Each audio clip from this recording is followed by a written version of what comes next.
आइए बढ़ते हैं चिंता सर्ग के अगली पंक्तियों की तरफ। इस ग्रह कक्षा की हलचल री, तरल गरल की लघु लहरी, जरा अमर जीवन की और न कुछ सुनने वाली बहरी। ग्रह का मतलब होता है वे तारे जो सूर्य का चक्कर लगाते हैं। तरल मतलब होता है द्रव पदार्थ, द्रव रूप में। कक्षा मतलब वह मार्ग जिसमें ग्रह चक्कर लगाते हैं। और जरा माने होता है वृद्धावस्था या बुढ़ापा। गरल माने होता है विष। तो इस ग्रह कक्षा की हलचल री, तरल गरल की लघु लहरी। प्रसाद जी कहते हैं कि हे चिंता, तुम संपूर्ण संसार में या संपूर्ण अंतरिक्ष में जिसमें से होकर पृथ्वी मंगल आदि ग्रह घूमते हैं, तुम हलचल मचाने वाली हो, अर्थात तुम विश्व भर में खलबली उत्पन्न कर देती हो। तुम पिछले विश्व की हल्की सी लहर हो, जरा अमर जीवन की और न कुछ सुनने वाली बहरी। तुम पिघले विश्व की क्या हो? एक हल्की सी लहर हो, अर्थात विष की छोटी लहर जिस प्रकार से शरीर में व्याप्त होकर मनुष्य को आकुल कर देती है, व्याकुल कर देती है, मारती नहीं है, पूरी तरीके से मारती नहीं है, उसी प्रकार चिंता भी मनुष्य को व्याधि पहुंचाती है, कष्ट पहुंचाती है। और तुम जब आती हो तो बिना किसी रोक टोक के आती हो, किसी के रोकने से रुकती नहीं हो। अरि व्याध की सूत्रधारणी, अरि आदि मधमय अभिशाप, हृदय गगन में धूमकेतु सी, पुण्य सृष्टि में सुंदर पाप। व्याधि माने होता है शारीरिक रोग। सूत्रधारणी माने उत्पन्न करने वाली, प्रारंभ करने वाली। आदि माने होता है मानसिक व्यथा। मधुमेह माने मधुर होता है। धूमकेतु माने जो पुच्छल तारे आप देखते हैं कभी कदार आकाश में। और तो कवि कहता है अरि व्याधि की सूत्रधारणी, अरि आदि मधुमेह अभिशाप, मतलब तुम शारीरिक रोगों को जो है जन्म देने वाली हो। हे चिंता, तुम शारीरिक रोगों को जन्म देने वाली हो। तुम मन को व्यथा पहुंचाती हो, कष्ट पहुंचाती हो। तुम मधुर अभिशाप हो और हृदय गगन में धूमकेतु सी, पुण्य सृष्टि में सुंदर पाप।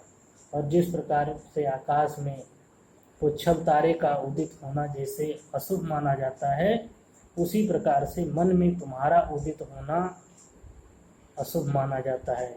और इस सृष्टि में बाह्य दृष्टि से तुम अकल्याणकारी हो, शुभ नहीं हो, फिर भी तुम्हारे अस्तित्व का परिणाम अंत में भला ही सिद्ध होता है। क्योंकि व्यक्ति जब तक चिंतित नहीं होगा तब तक अपने कर्तव्य पथ पर आगे बढ़ने के लिए वो प्रयत्न नहीं करेगा। मनन करावेगी तो कितना उस निश्चिंत जाति का जीव, अमर मरेगा क्या तू कितनी गहरी डाल रही है नींव। मनन करावेगी माने चिंतित कराओगी।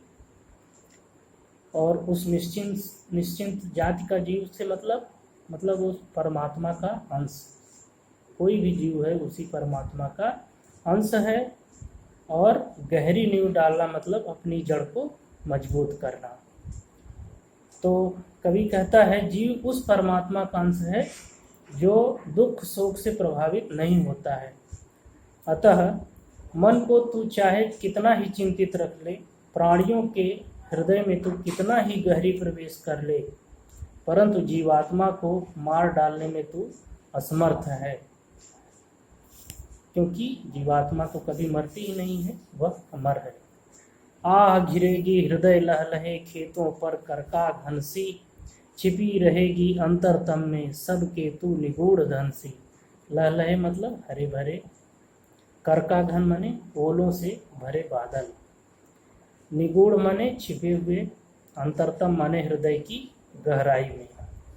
तो जैसे हरे भरे खेतों पर ओले भरे बादल छा जाते हैं, उसी प्रकार तुम आशा भरे हृदयों पर छा जाया करती हो और छिपी रहेगी अंतरतम में सबके तू निगूढ़ धनसी। और तुम सबके हृदय में बहुत भीतर उसी प्रकार छिपी रहती हो जैसे कि पृथ्वी के भीतर मनुष्यों का धन छिपा रहता है।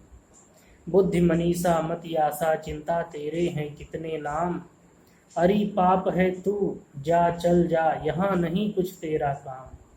माने हे चिंता, तुम्हारे कई नाम हैं। क्या क्या नाम है?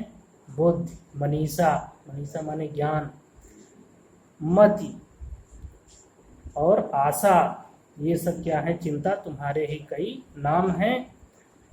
अरे पाप है तू जा चल जा यहाँ नहीं कुछ तेरा काम, पर जिस रूप में तुम मेरे हृदय में उदित हुई हो वह बहुत ही अशुभ चीज है।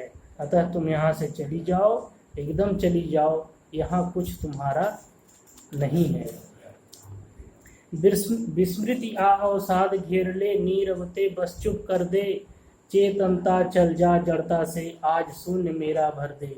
विस्मृत मतलब होता है भूलना, अवसाद माने होता है शिथिलता, नीरवता मतलब होता है शांति, चेतनता माने भावों का उदय, शून्य मतलब सूना हृदय।